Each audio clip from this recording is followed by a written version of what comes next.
اچھا، آج میں بات کروں گی ایمنسٹی سکیمز پہ، اور یہ ویڈیو آج کی میں خاص طور سے پی ٹی آئی کے سپورٹرز کے لیے بنا رہی ہوں۔ جب عمران خان ابھی وزیر اعظم نہیں بنے تھے تو انہوں نے یہ کہا تھا، فرسٹ دے اسٹیل منی، مطلب کہ پہلے وہ پیسہ چراتے ہیں، then introduce tax amnesty schemes, پھر وہ ٹیکس ایمنسٹی اسکیمز متعارف کراتے ہیں۔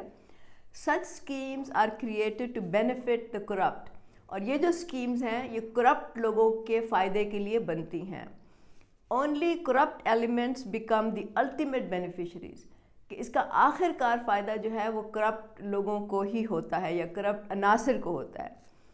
دس is to fool most people of the country and encourage corrupt elements to plunder and amass wealth only to whiten it later۔ مطلب یہ کہ یہ ان لوگوں کو حوصلہ دیتا ہے یا ان کو انکریج کرتا ہے کہ وہ پہلے پیسہ لوٹیں کرپٹ طریقوں سے، اور اس کے بعد مطلب بہت سی دولت جمع کریں، اور اس کے بعد اس کو وہ بلیک منی کو وائٹن کر لیں، مطلب کالے دھن کو وہ سفید کر لیں۔ یہ عمران خان نے کہا تھا، اور یہ بالکل صحیح ان کی بات ہے، اس سے ہم اتفاق کرتے ہیں۔ لیکن ہوا کیا؟ ہوا یہ کہ 2018 میں جب خان صاحب آئے، یہ آئے تھے جولائی کے 2018 کی جولائی میں۔ اس سے پہلے شاہد خاقان عباسی جو تھے وہ کیئر ٹیکر گورنمنٹ کے ہیڈ تھے۔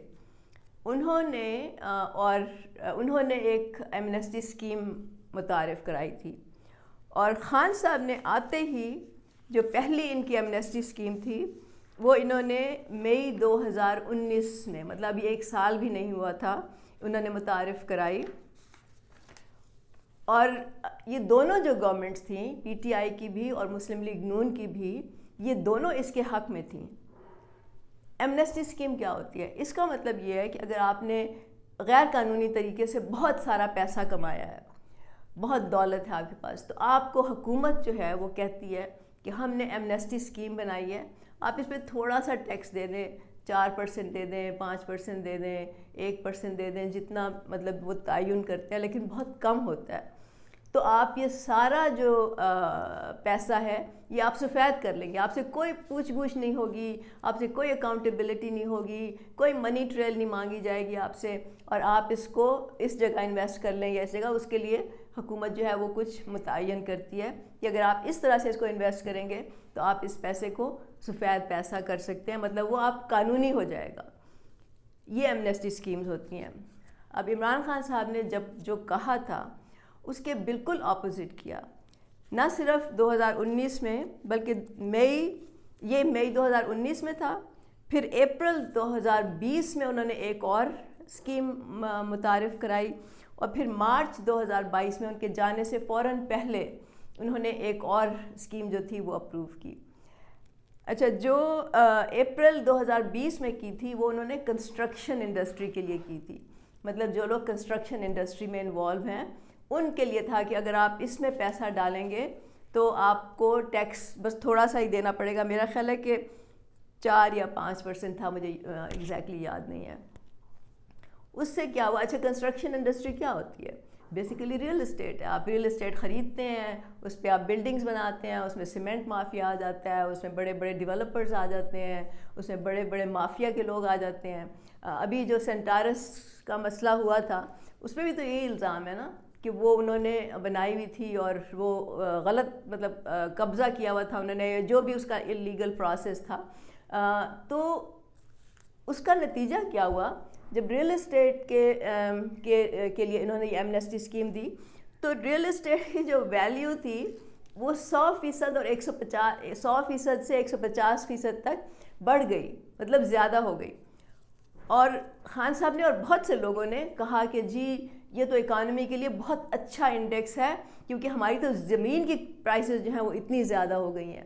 اب اس کا کیا مطلب ہے؟ اس کا مطلب یہ ہے کہ ایک عام انسان کے لیے، مڈل کلاس کے لیے، ورکنگ پروفیشنلز کے لیے، چاہے میاں بیوی دونوں کام کر رہے ہوں، ان کے لیے گھر کا خریدنا آلریڈی ایک مشکل کام تھا، اب تو وہ بالکل ہی ان کی پہنچ سے باہر ہو گیا۔ تو فائدہ کس کو ہوتا ہے؟ فائدہ ان امیر کبیر لوگوں کو ہوتا ہے جنہوں نے تھوڑے سے پیسے دے کے اور ٹیکس کی مد میں اور باقی اپنا سارا پیسہ جو ہے وہ سفید کر لیتے ہیں. اور نقصان کس کا ہوتا ہے؟ عام لوگوں کا. اور اس کو جو پورا جو اللیگل آپ کا گورنمنٹ کا یہ جو اکانومی کا سسٹم ہے جو جس کو کالا دھن کہتے ہیں، وہ ایک قلم کی جنبش سے آپ ان کو سفید کر دیتے ہیں، مطلب آپ اس کو قانونی بنا دیتے ہیں. تو مارچ 2022 میں انہوں نے مینوفیکچرنگ پہ کہا تھا، اور اس وقت انہوں نے یہ اس مینوفیکچرنگ کے لیے انہوں نے یہ ایمنسٹی اسکیم دی تھی. اب اس میں انہوں نے یہ کہا تھا عمران خان صاحب نے اس وقت کہ انڈسٹری کے بغیر کوئی ملک ترقی نہیں کر سکتا. اور اگین دس از ٹرو، یہ بالکل صحیح بات ہے کہ انڈسٹری کے بغیر کوئی ملک ترقی نہیں کر سکتا. ہم بھی یہی کہتے ہیں، برابری پارٹی پاکستان بھی یہی کہتی ہے، جواد صاحب بھی یہی کہتے ہیں. لیکن فرق کیا ہے؟ فرق یہ ہے کہ آپ پرائیویٹ سیکٹر کو ان کے کالے دھن کو سفید کر کے آپ انڈسٹری لگوائیں، جس کا کہ کوئی آؤٹ کم نہیں ہوگا، کیونکہ ان کا مقصد انڈسٹری لگانا نہیں ہوتا، ان کا مقصد اپنے پیسے کو سفید کرنا ہوتا ہے.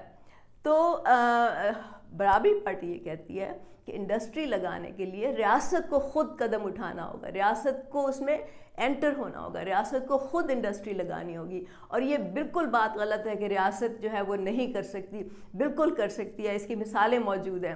اور جب تک ریاست نہیں کرے گی پاکستان انڈسٹریلائز نہیں ہو سکتا، اور اسی لیے ابھی تک نہیں ہوا. اب انڈسٹری لگانے کے لیے آپ کو لینڈ مافیا کو ختم کرنا ہوگا، آپ کو زرعی اصلاحات کرنی ہوں گی، آپ کو وڈیرہ شاہی کا خاتمہ کرنا ہوگا، یہ سارے اقدامات لینے ہوں گے. اب عمران خان صاحب تو یہ نہیں کر سکتے نا. وہ کیسے کر سکتے ہیں؟ کیونکہ ان کے ساتھ جو لوگ بیٹھے ہیں وہ شاہ محمود قریشی بیٹھے ہیں، پرویز خٹک بیٹھے ہیں، محمود خان بیٹھے ہیں، اور اس طرح کے بہت سے لوگ ہیں جو ان کے ساتھ بیٹھے ہیں جن کا تو انٹرسٹ ہے اس سسٹم میں. تو وہ نہیں کر سکتے، اور اسی لیے وہ نہیں کر سکے. اور میرا خیال ہے، میرا خیال ہے کہ ہم نیت پہ شک نہیں کرتے، لیکن آپ ان کے ایکشن سے آپ یہ نتیجہ اخذ کر سکتے ہیں کہ وہ آخر کرنا کیا چاہتے تھے. مطلب کیا ان کو نہیں معلوم تھا کہ وہ اگر یہ کرنا چاہتے ہیں، ایمنسٹی اسکیمز ختم کرنا چاہتے ہیں اور اس پہ ان کو اعتراض ہے، تو انہیں ٹکر لینی پڑے گی اس نظام سے، انہیں ان سارے مافیا کے خلاف کھڑے ہونا پڑے گا، انہیں وہ راستے روکنے پڑیں گے جس کے ذریعے یہ کالا دھن بنتا ہے. مطلب وہاں سے آپ اس کی ٹوٹی بند کریں گے نا پانی کی، وہ ٹوٹی بند کریں گے تو کالا دھن بننا بند ہوگا. آپ نے وہ ٹوٹی کھولی ہوئی ہے اور آپ اس کو ایمنسٹی اسکیم دے رہے ہیں، ادھر سے وہ پیسہ بن رہا ہے، آپ ان کو تھوڑی موڑی چھوٹ دے کے، ٹیکس کے تھوڑے سے پیسے ان سے لے کے، اور ان کو آپ کھلی چھٹی دے رہے ہیں کہ آپ جو مرضی کریں اس ملک میں، پیسہ بنائیں. اور انہوں نے کہا عمران خان نے کہ جی پیسہ بنانے کی، سب کو دولت بنانے کی اجازت ہونی چاہیے. بالکل ہونی چاہیے، لیکن کیا دولت بنانا جو ہے وہ انسانوں کے اور اکانومی کے کو نقصان پہنچا کے ہونی چاہیے؟ تو ایسا بالکل بھی نہیں ہے. تو اس لیے ہم سمجھتے ہیں کہ خان صاحب نے ہمیں دو نقصان پہنچائے. عوام کو تو انہوں نے یہ نقصان پہنچایا کہ انہوں نے جو کہا تھا وہ نہیں کیا، اور ہمیں جو نقصان پہنچا اس کا وہ یہ تھا کہ it is very difficult now کہ لوگ آپ کی بات پہ اعتبار کریں. مطلب انہوں نے ہمارا پورا اعتبار جو تھا وہ سیاسی لوگوں پر سے انہوں نے ختم کر دیا. اب لوگ پوچھتے ہیں کیا وہی کریں گے جو خان صاحب نے کیا تھا؟ دیکھیے ان کا جو پہلے والے لوگ تھے نا، میں نے شاید خاقان عباسی کی بات کی، اس سے پہلے پیپلز پارٹی کے لوگ بھی ہیں، نون لیگ کے اور بھی لوگ، مطلب ان لوگوں کی حکومتیں رہی ہیں، انہوں نے کبھی دعوے نہیں کیے تھے کہ ہم ایمنسٹی اسکیم ختم کریں گے. خان صاحب نے دعویٰ کیا تھا، اور جب انہوں نے یہ دعویٰ کیا تھا تو لوگ ان سے ایکسپیکٹ کر رہے تھے. اور جن لوگوں کو اس کا نہیں پتہ تھا، میرا خیال ہے کہ پی ٹی آئی والے جو ان کے سپورٹرز ہیں ان کو سمجھنا چاہیے برابری پارٹی کا مقصد، تو سب سے پہلا مقصد ہے وہ یہ ہے کہ لوگوں کو، خاص طور سے نوجوانوں کو ایجوکیٹ کرنا ان ایشوز پہ. کیونکہ جب تک وہ ایجوکیٹ نہیں ہوں گے تب تک وہ کنفیوز رہیں گے. تو آپ کو سمجھ آنی چاہیے کہ یہ ہو کیا رہا ہے، بیکاز نالج از پاور. ہم چاہتے ہیں لوگ امپاور ہوں، اور وہ امپاور تب ہوں گے جب ان کے پاس ایک ٹول ہوگا، ایک ہتھیار ہوگا، وہ ان کا علم ہوگا، ان کی نالج ہوگی، ان کی انڈرسٹینڈنگ ہوگی سسٹم کی. تو ہم یہ کرنا چاہتے ہیں. تو میں پھر سے کہوں گی کہ یہ ویڈیو میں نے خاص طور سے پی ٹی آئی کے سپورٹرز کے لیے بنائی ہے تاکہ وہ سمجھیں اور کچھ سوچیں. اگر آپ کو یہ ویڈیو پسند آئی ہے تو چینل کو سبسکرائب کرنا نہ بھولیے گا. بہت شکریہ.